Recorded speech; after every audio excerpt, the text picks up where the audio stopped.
Sekarang yang sangat signifikan, ilmu tentang Islam sangat kurang dimiliki. Kemana-mana kalau kita rujuk, krisis umat Islam bukan di ekonomi. Krisis umat Islam sekarang adalah kurang mendapat respon untuk ilmu agama. Dengar baik-baik, jangan tersinggung dulu. Salah satu contoh. Tadi saya 2 kali berwudu. Ini contoh saja. 2 kali saya berwudu tadi. Setelah berwudu pertama, harus saya, ini nggak bisa. Saya pipis lagi, setelah itu balik lagi wudu. Pertama jawabannya, kedua-duanya saya dapat. Orang teman kita berwudu, cuma nggak ada di sini nih, ini nggak ada di sini nih. Teman kita berwudu, maaf, cuci muka salah secara undang-undang fikih, dan tangan salah dua-duanya, dan kaki salah. Ini kenapa jawabannya? Dan saya tidak mau tegur loh. Ini jangan coba. Kenapa Ustaz nggak negur? Enggak. Saya pernah negur dulu sebelum COVID di An-Nahl, sehingga bahasa beliau itu macam begini. Ustadz pikir masalah Ustadz sendiri, jangan campur urusan orang. Ini makanya saya katakan, ini pertanda apa maksudnya? Sudah jahil tidak mau dinasihati. Dia merasakan lebih hebat. Maaf kalau bahasa saya ini bahasa bukan koreksi ya, bahasa lapangan. Semua pemikiran yang ada dalam Islam, semua mazhab yang ada dalam Islam, semua peraturan yang ada dalam Islam, hadis apapun, sampai hadis palsu pun kalau kita pakai, tetap wudu dia tidak bisa diterima. Ini kan jawaban kenapa? Ulang kalimat pertama, karena udah habis waktu 1 menit tadi dia bilang. Mukadimah 1 menit. Ini sudah 59 detik ini. Krisis umat Islam sekarang, pegang kalimat ini. Tidak mau belajar agama. Titik. Mas Iwan tidak usah ngomong. Titik. Kalau kita yang hadir di sini tidak mau belajar agama, berarti kita memperluas persoalan hancurnya umat Islam, termasuk kita salah satu membuka jalur untuk kehancuran. Ulang, umat Islam sekarang krisis karena ilmu tentang keislaman tidak dimiliki dan susah untuk belajar agama. Dan nggak usah diamalkan itu. Ayo kita balik. Ayo perbanyaklah belajar agama, dan belajar agama tidak akan dosa. Belajar agama nggak dosa loh. Takut nanti ada yang belajar agama dosa. Tidak akan dosa belajar agama. Sudah? Selesai sudah? Jawab dulu, jelas kira-kira? Ini nggak semangat jelas. Kalau sudah jelas kita mulai pengajian. Pengajian kita hari ini masih penghujung surat Kahfi. Pak Bambang kemana? Belum datang. Ini Pak Bambang juga sudah pindah kantor kali. Mudah-mudahan sehat dan panjang umur. Ayat ke-83 ya. Pak Bambang. Panjang umur sini, Mas. Sini. Kalau di sana nggak ada ampunnya, di sini. Sini. Dekat habis sini. Ayat surat Al-Kahfi ayat 83. Nggak lama kita belajar. Jika perlu 10 menit saya siap kok. Cuma jangan ngomel setelah itu. Cuma 10 menit. Jangan. Saya siap 15 menit dan siap sampai jam 2. Jadi cuma yang senangnya Bapak jam berapa selesai? Saya tanya sekarang, lihat. Jam 12.23 menit. Bapaknya maunya saya berhenti jam berapa? Jam 1 kurang 15 siap. Pada belum makan, berarti 5 menit lagi. Saya paham itu. A'udzubillahi minasyaitonirrajim. Baca buka mananya. Surat Al-Kahfi ayat 83, sambungan yang dulu. Yang dulu 5 bulan yang lalu. Ini gagah banget ini An-Nahl itu. 5 bulan yang lalu baru mak sambung-lambung lagi. Udah lupa semuanya. A'udzubillahi minasyaitonirrajim. Wa yas'alunaka an dzil qarnain. Qul sa'atlu 'alaikum minhu dzikra. Wa yas'alunaka an dzil qarnain. Qul sa'atlu 'alaikum minhu dzikra. Terjemah.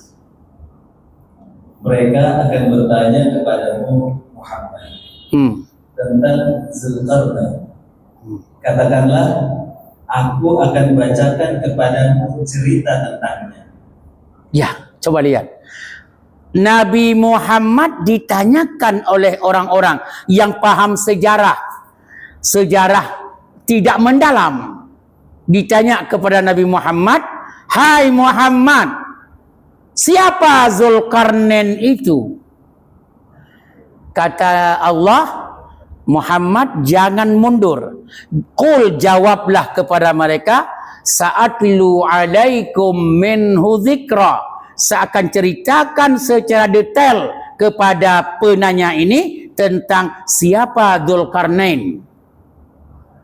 Berarti Nabi Muhammad diwarisi ilmu Allah, dimasukkan kepada Nabi Muhammad ilmu Allah tentang siapa Dzulkarnain. Sebelum ke situ, sebelum ayat 84. Sekarang boleh googling, nggak ada masalah. Dzulkarnain, dengan baik-baik. Dzulkarnain itu ulama-ulama ahli sejarah Islam. Ini Islam, bukan ahli sejarah apa yang bukan Islam, apa namanya? Ensiklopedia apa tuh? Itu juga ada Islam.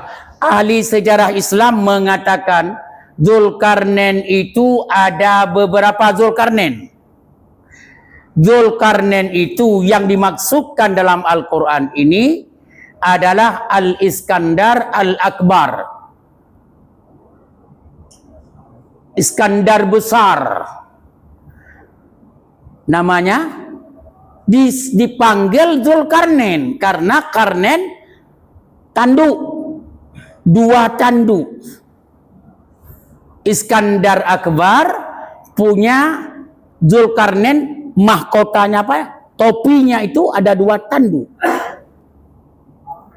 Dzulkarnain memiliki 2 tanduk. Tanduk itu bukan dari beliau, tapi pakaian beliau. Pakaian apa namanya? Kebanggaan.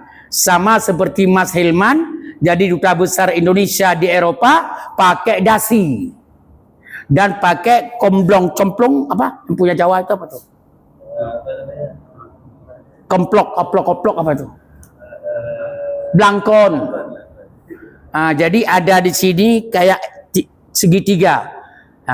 Itu Dzu segitiga nanti, bukan Dzulkarnain. Karnain pakaian beliau apa tadi?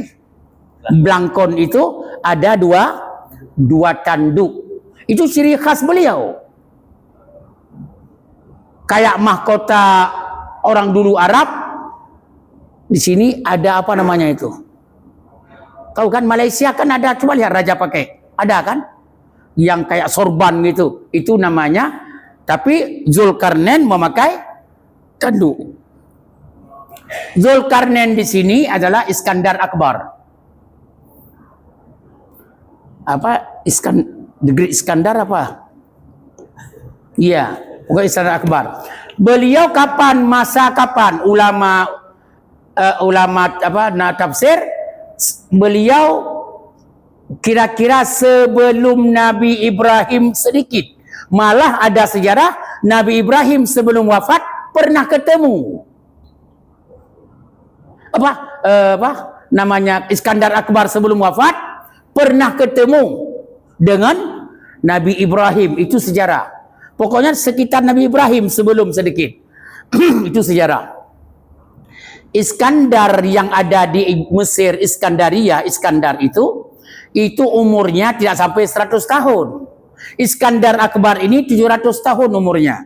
Yang bedakan antara Iskandar Mesir, pemilik Raja Mesir Iskandar dulu, itu nggak sampai 100 tahun umurnya. Iskandar yang disebutkan oleh Allah dalam surat Kahfi ini, Iskandar Akbar yang umurnya lebih kurang 700 tahun. Pasnya kapan? Maaf. Sebelum lahir Nabi Isa, 350 tahun lebih kurang. Enggak lebih beda-beda 10 tahun lah bahasa saya. 350 tahun sebelum lahir Nabi Isa. Coba kali sekarang. Sebelum lahir Nabi Isa 350 tahun. Sekarang lahir Nabi Isa. Sampai Nabi Muhammad berapa tahun? 571 tahun. Antara Nabi Isa dengan Nabi Muhammad. Lahir Nabi Isa dengan lahir Nabi Muhammad 571 tahun. Tambah 350. Berapa? Kisaran 950 tahun. Jadi sebelum lahir Nabi Muhammad hampir 1000 tahun, ini Zulkarnain ini lahir. Jawab dulu, jelas? Ini bengong aja, jelas? Semangat dikit, katakanlah sudah makan, jelas? Sudah. Informasi kedua. Zulkarnain ini Muslim. Sedangkan dipanggil Zulkarnain, tapi namanya Iskandar Akbar. Ini Muslim. Tapi Iskandar Mesir, Iskandar namanya Alexander. Ada kan? Coba buka, ada apa namanya? Uang logam dulu, tulisannya Alexander. Itu bukan itu. Itu umurnya nggak sampai 100 tahun. Tapi Iskandar Akbar ini 700 tahun umurnya.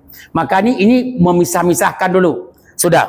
Kalau sudah paham, jangan terlalu mendalam. Kalau mendalam banget nanti saya berubah namanya dari ahli fikih menjadi ahli sejarah nanti. Tak mau saya. Oke.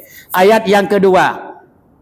Katakan hai Muhammad, inna makanna lahu fil ardi wa atainahu min kulli syai'in sababa. Ulang.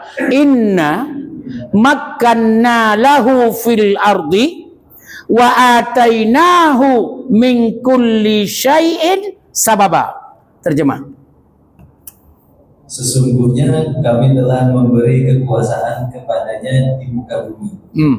Dan kami telah memberikan kepadanya jalan untuk mencapai segala sesuatu. Ulang. Kami? Sesungguhnya kami telah memberikan kekuasaan kepadanya di muka bumi.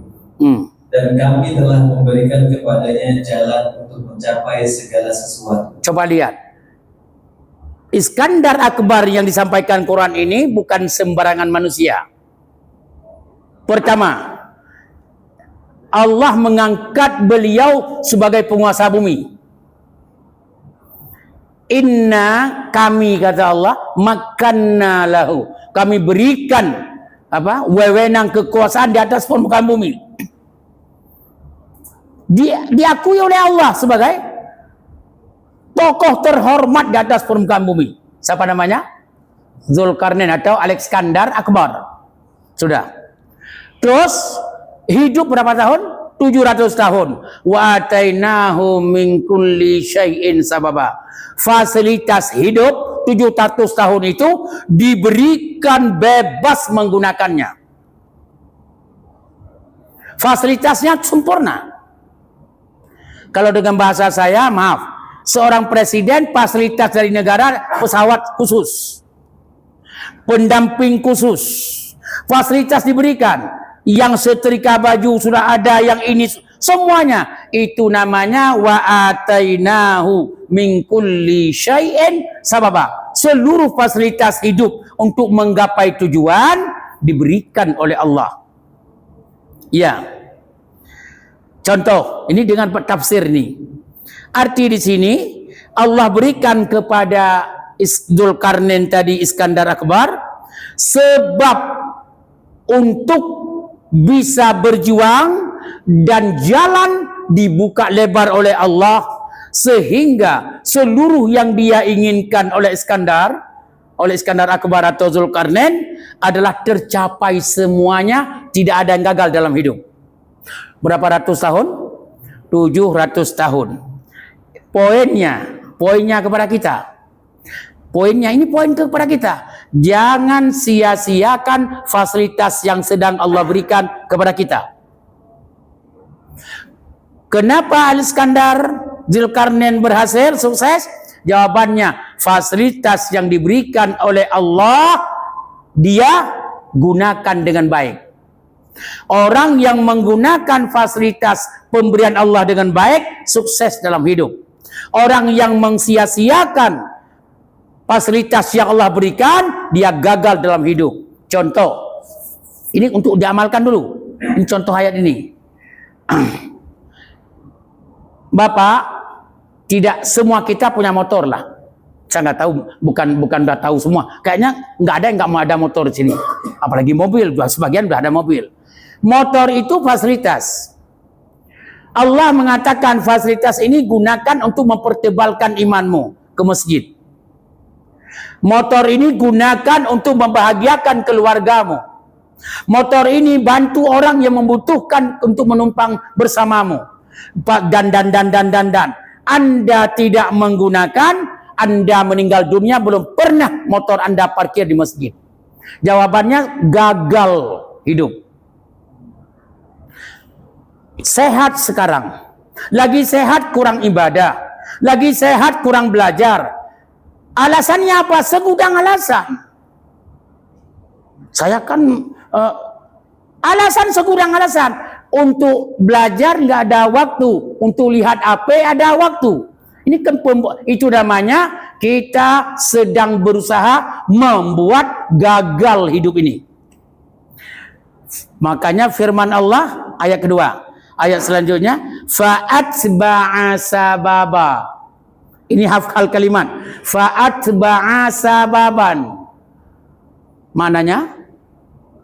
Maka dia pun menempuh suatu jalan. Tuh, Zulkarnain mengikuti fasilitas jalan yang Allah berikan. Umur Zulkarnain nggak sia-sia, 300 tahun. Semua digunakan untuk kepentingan dunia dan akhirat. Di kita, habis umur hanya untuk terbuang. Kerja di kantor, pulangnya terbuang waktu. Ibadah kurang, alasan ngantor capek, itu aja alasan kita. Jawabannya, tanda-tanda orang gagal tidak memiliki fa'atba'a sababan, tidak mengikuti fasilitas yang sedang Allah berikan. Anda sehat, jangan mimpi Anda salat di masjid kalau sudah sakit, kalau sudah stroke, kalau sudah Allah haramkan masjid kepadamu dengan serba jalan. Jangan coba-coba pikir lagi. Gimana? Nggak mungkin. Sekarang fasilitas Anda sehat, gunakan. Bahagiakan istrimu, bahagiakan anakmu, bahagiakan temanmu, bahagiakan orang-orang yang berjasa kepadamu, bahagiakan iman takwamu selagi sehat dan ada fasilitas. Fa'atba'a sababan. Gagal orang Islam tidak menggunakan fasilitas yang sedang Allah berikan. Ini diam atau dengar ini? Jawab, jelas. Saya ragu sih. Begini kadang-kadang. Tapi pikirannya kayaknya kemana tuh? Begini, ini nanti kayaknya bakso aja dah. Siap. Kalau begitu, bahan. Orang bertanya, kenapa orang Islam gagal? Kalau bahasa kasar begini, dunia kagak, akhirat kagak. Jawabannya tidak menggunakan fa'atba'a, kurang semangat, fa'atba'a sababan. Kenapa sukses Zulkarnain? Karena beliau menggunakan fa'atba'a sababan. Sebab Anda iman kuat karena sehat. Sehat tidak Anda gunakan. Di saat terbelak-belak mata melihat orang ke masjid, Anda di atas kursi roda pesakit, mimpi apaan lagi? Anak nggak mau. Jangan dipercayakan anak. Belum ada satu orang pun di dunia yang anak setia sama orang tua sampai memasukkan, jarang, hampir nggak ada. Paling-paling kalau dia kaya cari orang semangat, cari siapa? Pembantu, cari digaji. Nggak ada anakmu, cebokmu. Fatwa sababan, lagi sehat, bisa senyum-senyumlah. Bisa lagi sehat, jangan jauh dengan pengajian, dengan masjid. Gunakan fasilitas Allah berikan. Kita masih sehat, masih maaf, Masya Allah. Istri bahagiakan, anak-anak bahagiakan. Kalau hanya istri dan anak kita bahagiakan, masjid iman tidak pernah Anda berikan fasilitas berikan fasilitas kepada masjid dan iman, jawaban kamu pincang dalam hidup itu. Ada orang begini, Senin, Selasa, Rabu, Kamis, Jumat kantor, kan begitu? Ya. Sabtu, Ahad hari keluarga. Tanya, hari subuh di masjid ada? Nggak ada. Ada nggak hari subuh? Enggak ada. Jawabannya, Anda sedang bergerak kepada pincang hidupmu itu. Ulang saudara, nggak percaya. Nanti setelah tua, Anda Muslim, tapi Anda belum bisa ibadah yang benar. Anda Muslim, salat Anda masih ditolak oleh Allah. Anda Muslim, maaf, Anda belum biasa dengan rukuk yang benar. Makanya lihatlah sekarang orang yang di masjid-masjid, orang tua-tua yang pensiun, rukuknya bagaimana? Bukan apa-apa. Ada kan? Ini bukan apa-apa, tidak diberikan fasilitas waktu muda. Padahal dulu masih bisa rukuk dengan benar. Tapi karena tidak diberikan fasilitas, sababan tidak digunakan. Kayak kodok. Yang lucu, begitu salat, nggak bisa duduk antara dua sujud. Begini nggak bisa tarik uratnya, karena nggak pernah fatwa sababan. Jadi nggak pernah dia duduk begitu, akhirnya Allah Akbar. Begini. Jawabannya bukan apa-apa. Anda tidak dekat dengan Allah. Waktu lagi sehat, Anda akan sedang membangun masa depan pincang.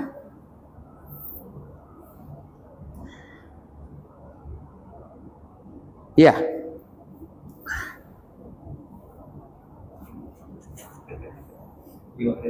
Enggak.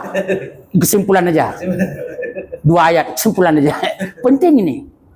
Ingat, kesimpulan apa? Zulkarnain berapa umurnya? Zulkarnain ini 700 tahun. Ulama tafsir sebagian mengatakan kapan hidupnya beliau? Sebelum Nabi Ibrahim. Malah ada yang bilang sempat ketemu Nabi Ibrahim sebelum sebelum Zulkarnain meninggal dunia. 2. Jawabannya yang ketiga. Ya. Berapa tahun dari sebelum lahir Nabi Isa? 350 tahun. Ini ahli sejarah yang ngomong, bukan saya. 300 pasnya begini, 356. 350 tahun. Dari Nabi Isa kepada Nabi Muhammad berapa tahun? 571 tambah 350 950 lebih, hampir 1000 tahun sebelum Nabi Muhammad lahir. Kalau begitu bukan Alexander yang ditulis dengan penguasa dunia ini sekarang. Alexander mana? Ya, yang topinya ada ada Allahumma shalli ala karena tanduk kayak tanduk kambing gunung. Bukan itu orangnya, itu nggak sampai 100 tahun. Ya, itu satu poin.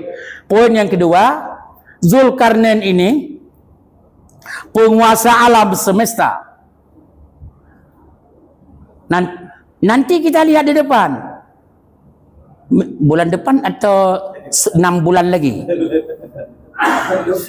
Saya nggak tahu nih panitia ini. Bulan depan atau 6 bulan lagi. Saya terima aja lah. akan kita lihat bagaimana beliau berkuasa. Tahu nggak? Di penghujung Burkina Faso. Tahu nggak Burkina Faso? Nggak tahu Burkina Faso? Kalau Maroko tahu kan? Di samping Maroko, Burkina Faso. Di sana di Maroko sampai ke Cina bagian timur sini. Ini penguasa beliau penguasa. Dari mana kita tahu nanti? Maka sebelum datang 6 bulan lagi nanti, googling dulu. Lihat namanya Zulkarnain atau Iskandar Akbar. Itu akan ketahuan. Tapi pasti banyak pendapat cukup banyak. Kita anggap bukan itu tujuan kita, yang penting gambaran umum. Ya. Beliau penguasa dunia. Dan Allah memberikan beliau fasilitas, dan beliau fa'atba'a sababan, menggunakan fasilitas itu dengan baik. Maaf, sekarang saya tanya, kita sehat, fasilitas sehat pernah kita berikan untuk seperti itu? Enggak. Demi Allah enggak pernah. Kesehatan kita tidak kita berikan untuk dunia dan untuk akhirat. Contoh fasilitas. Ya. Maaf, nggak usah contoh takut waktunya lewat. Ya silakan Mbak. Kita ambil kesimpulan. Kalau Bapak mau sukses dunia akhirat, berikan fasilitas hidup, termasuk kesehatan. Kesehatan, pemikiran yang tidak lupa belum pikun ya. Berfikirlah, tidak sibuk dengan yang tidak baik. Itu HP itu maaf, termasuk saya kadang-kadang harus saya istighfar. Saya harus tinggalkan. Saya matiin, kadang-kadang nggak mau cas. Tapi kalau nggak dicas, undangan anahal bagaimana ini? Pusing juga. Pak Budi nanya, sampai di mana Pak Ustadz? Belum dicas baterainya, kan nggak mungkin. Jawaban saya, tolong terima baik-baik ya. Fasilitas yang sedang Allah berikan, gunakan dengan baik. Untuk kepentingan dunia dan untuk kepentingan akhirat. Fasilitas apapun, uang termasuk. Keluarga, kesehatan, kendaraan, kesempatan, itu gunakan dengan baik. Jangan sampai hidup kita pincang. Jawab dulu sebelum penutup. Jelas? Semangat dikit lah, untuk semangat ustaz lah. Jelas? Itu kan rame, jelas jadi. Paling yang penting rekaman rame suaranya. Ya baik, terima kasih. Ada pertanyaan? Nggak ada. Nggak ada, jangan tanya lah. Banyak bertanya sesat di jalan nanti. Kalau ada pertanyaan silakan. Enggak ada. Jangan. Jadi insya Allah ingat man, catat. Ke depan insya Allah 6 bulan, saya nggak tahu ini penelitian. 6 bulan ke depan kita mulai di ayat ke 86. Ini cukup hebat nanti. Sejarah Zulkarnain hebat. Coba lihat bagaimana dia. Masya Allah. Belum ada presiden di dunia sebaik dia. Penguasa dunia belum ada. Sehebat dia. Tentunya tidak masuk Nabi Muhammad. Nabi Muhammad, Masya Allah, sempurna sudah. Ini kita ngomong pada zaman sebelum Nabi Muhammad. Sempurna. Makanya, insya Allah kita akan kaji setelah yang satu ini, Pak. Setelah ada aba-aba dari Pak Budi. Ini Pak Budi lupa 6 bulan ke depan. Ini 6 bulan yang udah, kalau hitung kita 6 bulan ya. Ya, terima kasih. Izin saya berangkat haji besok tanggal 30, haji yang ke-36. Saya hanya izin ya, izin. Saya pandang dari sini, makanya saya panggil Pak Bambang tadi sebagai ketua. Dari sini Pak Bambang semuanya yang hadir. Itu apa? Mem. Angkat tangan Mem. Ya Mem, jangan orang lain. Kayaknya kayak anak Pak Jokowi itu soalnya. Semuanya ini yang hadir ini ingin saya bawa ke waktu wukuf di Arafah, saya mau doakan. Satu kalimat aja. Ya Allah, kalau bisa, mohon Engkau ya Allah. Yang pertama, orang yang sering mengaji sama saya, belajar di An-Nahl. Pertama, Kau berikan sehat dia dan keluarganya. Yang kedua, Engkau mudahkan rezekinya. Yang ketiga, ya Allah, tulislah mereka ikut berhaji pada satu saat nanti.